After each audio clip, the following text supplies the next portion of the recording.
We've talked about Tesults projects and targets in previous videos. Now let's talk about the optimal way to structure your Tesults projects.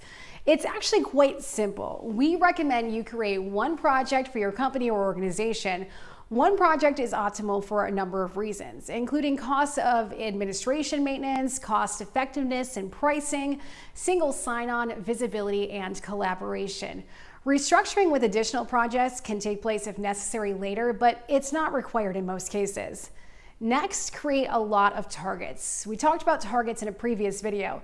Targets represent a test job. Having tens or even 100 targets or more is perfectly reasonable and also acceptable. Most engineering teams have a range of environments, platforms, services, and clients to test, so it's expected that there will be a large number of test jobs and therefore targets to map those requirements.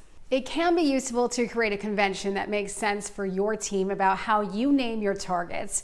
You could use a component-based approach with a product or service name first, followed by the environment name. For example, web-dev or web-staging.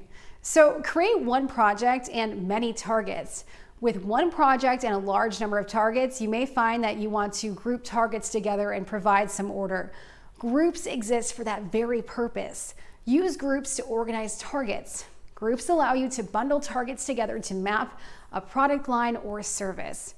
You can create groups in the dashboard and filter the dashboard to show only targets for groups of your interest. That's all there is to it. The recommended way to structure your Tesults project is as simple as that. Create one Tesults project, create many targets, and use groups to keep targets organized.